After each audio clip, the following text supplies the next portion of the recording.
Halo, perkenalkan saya Haikal Fasyazidan dari kelas D PPAPK dengan mata kuliah Hukum Perlindungan Perempuan dan Anak.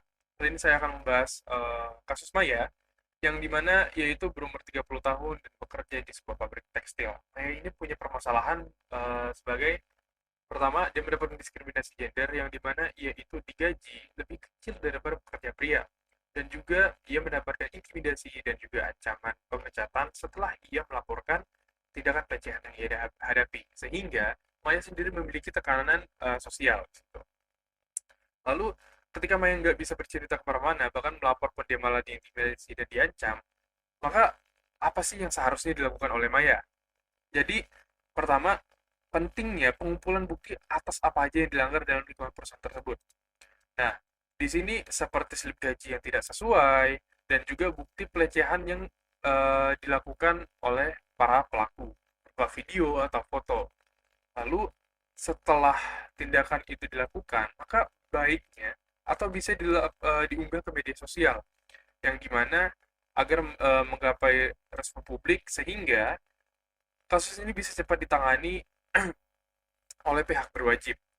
Nah, dalam kasus Maya ini memanfaatkan sosial media itu adalah hal yang paling bijak karena mengingat atasannya melakukan intimidasi dan juga pengancaman yang membuat Maya sendiri ngerasa nggak aman dalam lingkungan kerja tersebut.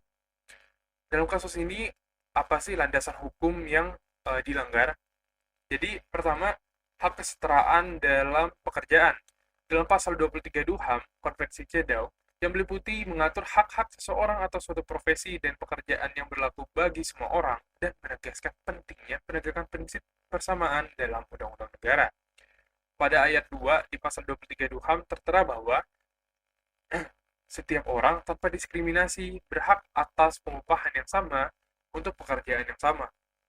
Lalu mengenai kasus pelecehan yang ia hadapi, hak atas perlindungan dari pelecehan seksual, Konvensi ILO nomor 190 tentang kekerasan dan pelecehan di dunia kerja. Mengingat bahwa Konvensi ILO melindungi hak perempuan di tempat kerja. Seandainya kasus ini juga sudah ditangani, apa sih yang sebaiknya dilakukan?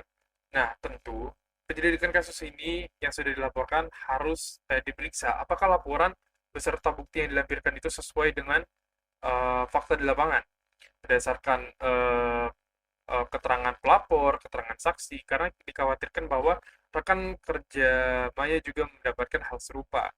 Nah, lalu perlu juga diperiksa apakah atasannya memiliki keterkaitan akan permasalahan terjadi di tempat kerjanya. Karena mengingat bahwa dia acuh tak acuh, bahkan mengintimidasi serta mengancam, bahwa perlu dipertanyakan atas tindakannya tersebut. Selain itu, diberikan sarana seperti rumah aman atau bimbingan konseling untuk para korban. Dan juga, alangkah baiknya kalau korban, seperti Maya, memutuskan atau harus meninggalkan tempat kerjanya, maka alangkah baiknya sebelum dia bekerja di tempat baru, dia survei atau cross-check atau memahami isu yang terjadi di tempat kerja barunya ini agar hal-hal serupa nggak kejadian lagi. Gitu. Mungkin itu yang bisa saya sampaikan. Terima kasih atas perhatiannya. Assalamualaikum warahmatullahi wabarakatuh.